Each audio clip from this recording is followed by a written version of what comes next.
So what even is the great apostasy? In 2 Thessalonians chapter 2, verses 1 through 3, Paul writes, "Now we beseech you, brethren, by the coming of our Lord Jesus Christ, and by our gathering together unto him, that ye be not soon shaken in mind, or be troubled, neither by spirit, nor by word, nor by letter as from us, as that the day of Christ is at hand. Let no man deceive you by any means, for that day shall not come, except there come a falling away first, and that man of sin be revealed, the son of perdition." What did Paul teach would happen before Christ's second coming? Do you see it in these verses? Check out verse 3. What is he talking about with this falling away first? The falling away described by Paul was the great apostasy, which occurred after the death of Jesus Christ's apostles. How do you think Paul's words show God's care and concern for the Thessalonian saints? Why did he want to help them not be troubled and not be shaken in mind? One of the truths we can learn from those verses is that it was prophesied anciently that before the second coming of Jesus Christ, an apostasy from his church would occur. And why do you think that this truth is important to understand today? Today's lesson is the great apostasy, and we're going to be in 2 Thessalonians chapter 2. Is there anyone else in the world who spoke of this apostasy, or is it only something we talk about in our church? What do you think? Is it just us who say this? Are we the only ones talking about the apostasy? Let's check this out. Martin Luther, who was a Catholic priest before he became a reformer, said, quote, "I have sought nothing beyond reforming the church," referring to the Catholic Church, "in conformity with the Holy Scriptures. I simply say that Christianity has ceased to exist among those who should have preserved it." Wow, isn't that profound? What does that mean to you? What is he saying here? As you guys know, he's famous for nailing changes that the Catholic Church needed to make. He nailed those changes on the door of the church. And they didn't like that too much. He tried to reform the church. Martin Luther believed there should only be one church, that God had established one church, and he tried to get them to reform it. But you can see here in his own words, he says that Christianity has ceased to exist among those who should have preserved it. Was that just Martin Luther, or did other church leaders say that? Roger Williams, who was an early American Christian leader and founded Rhode Island in the United States, he said, quote, "The apostasy hath so far corrupted all that there can be no recovery out of that apostasy till Christ send forth new apostles to plant churches anew." So here we have an early leader in the of a Christian church. He's saying the apostasy happened and that there's no recovery unless Jesus Christ would send new apostles and plant new churches. His words, not mine. The Dutch philosopher Erasmus wrote, quote, "Everything is now so entangled with these questions of doctrine and decrees that we dare not even hope to call the world back to true Christianity," end quote. What happened? What is he talking about? Guys, this is something that many wise and righteous men and women throughout time have noticed, that the Christian churches had so far fallen away from the original doctrine of Jesus Christ that there needed to be a restoration, that the apostasy had happened. Lowell L. Binion said, quote, "Man had made, we believe, fundamental changes in the doctrines, purposes, and practices of the pristine gospel and church. There had been an apostasy or a falling away from the true character of Christ's teachings in the centuries which followed the apostolic age."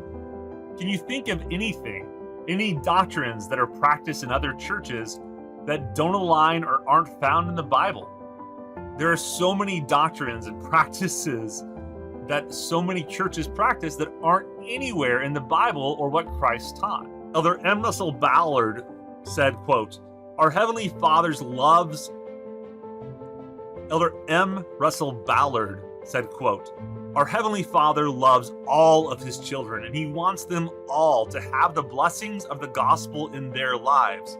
Spiritual light is not lost because God turns his back on his children. Rather, spiritual darkness results when his children turn their collective backs on him.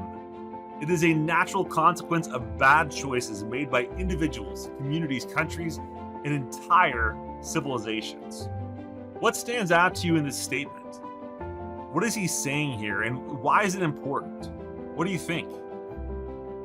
Have people turn their back on God?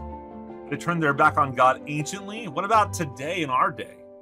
People turn their back on God? Are they pursuing maybe the things of this world and worldly popularity, followers, and success? What do you think? I love how he says that Heavenly Father loves all of his children and wants them all. He loves all of us, regardless of race, color, religion, skin tone. It doesn't matter. The blessing of the gospel is for all of us. And note how he emphasizes how spiritual darkness results when his children turn their backs on him. We cut ourselves off from his love. Has there been only one apostasy, or has there been many? Comment below the video if you think you know the answer to that. Let's see if you're right.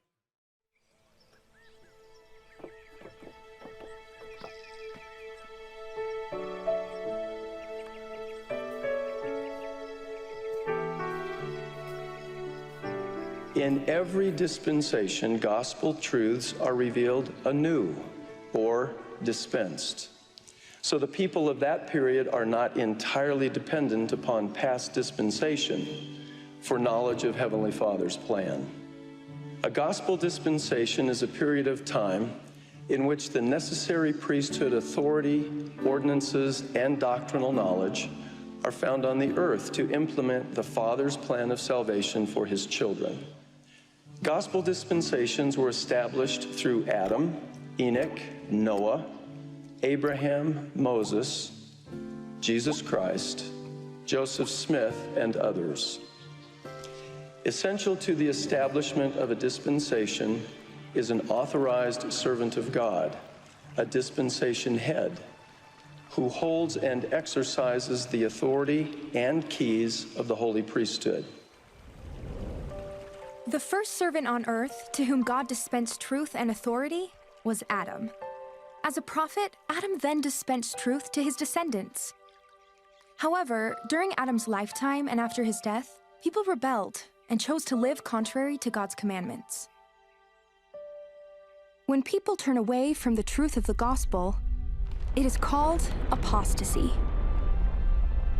When people have been in a state of apostasy, the Lord has lovingly reached out to them by calling prophets and dispensing gospel blessings anew.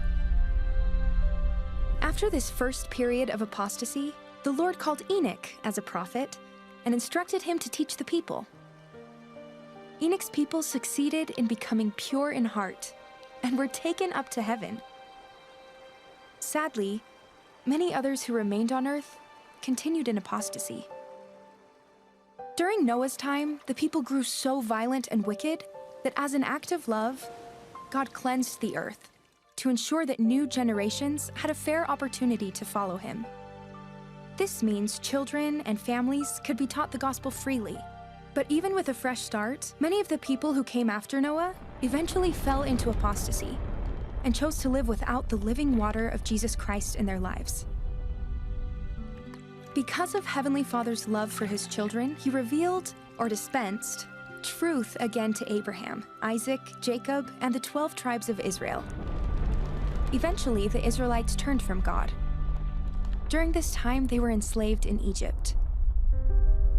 The Lord then began a new dispensation by calling Moses to proclaim his gospel and to lead the children of Israel out of Egypt, through the Red Sea, to the Promised Land.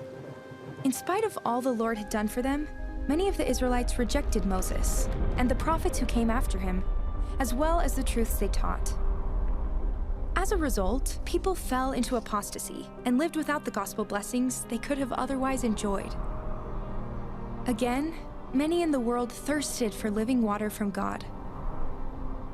With great love, Heavenly Father sent His only begotten Son, Jesus Christ, in the meridian of time.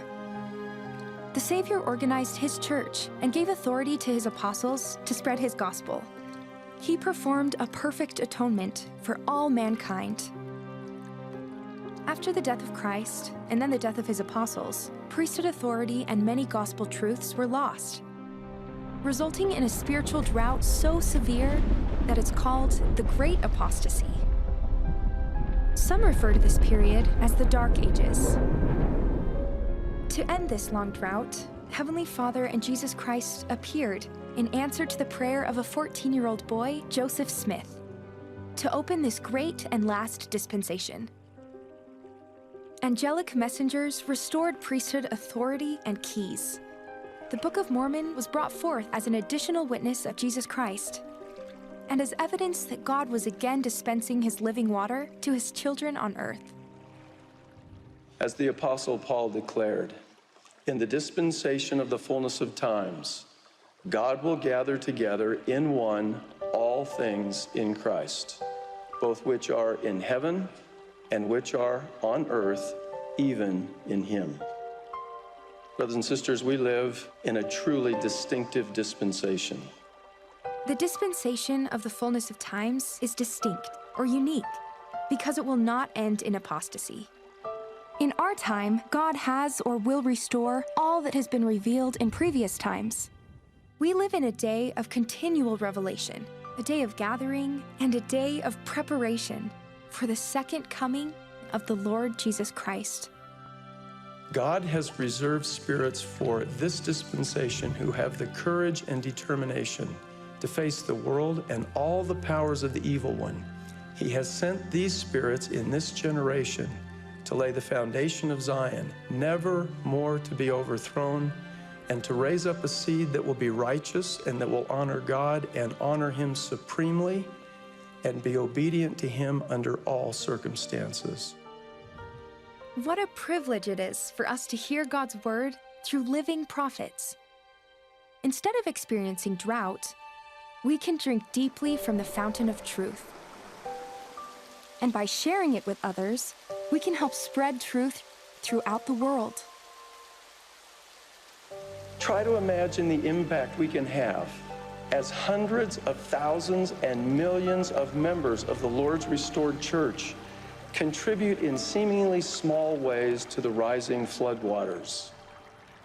May our many small individual efforts produce a steady rainfall of righteousness and truth that gradually swells a multitude of streams and rivers and ultimately becomes a flood that sweeps the earth. About that video, right?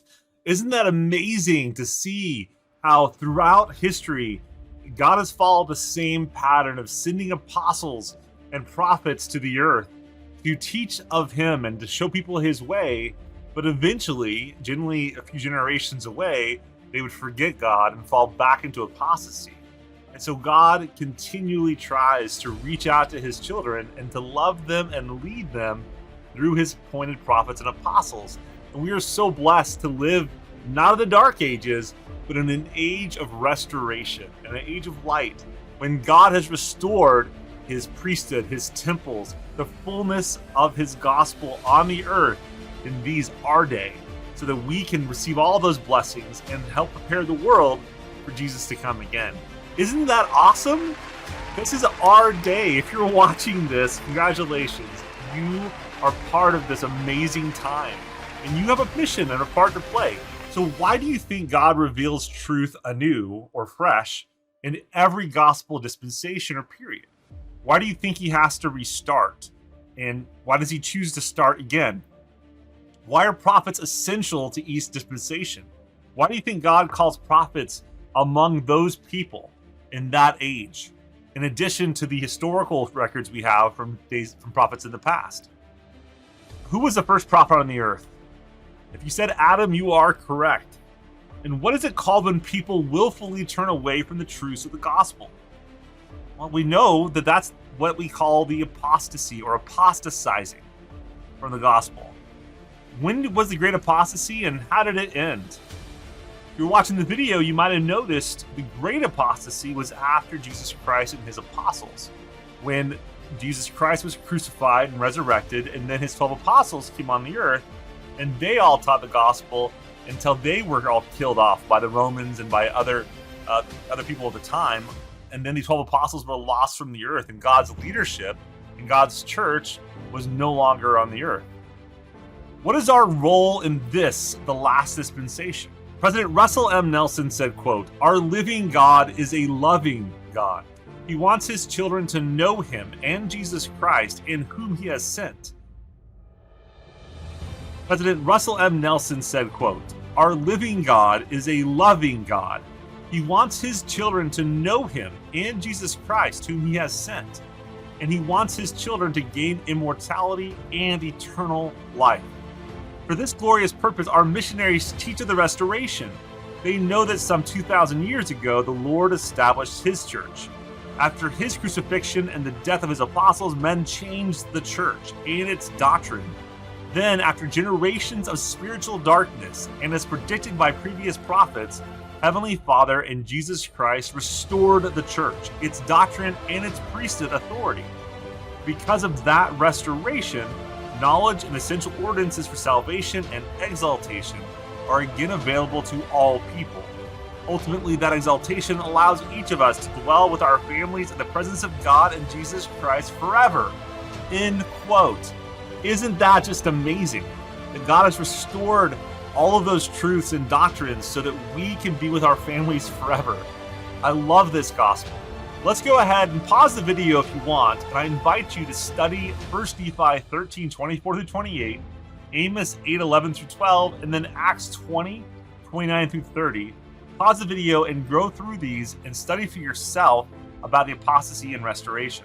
What have we learned today about the Great Apostasy and the modern day restoration of the Church of Jesus Christ? And what is your role in the restoration?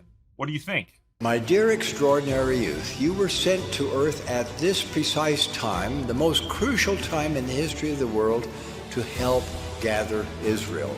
There is nothing happening on this earth right now that is more important than that. There is nothing of greater consequence, absolutely nothing. This gathering should mean everything to you.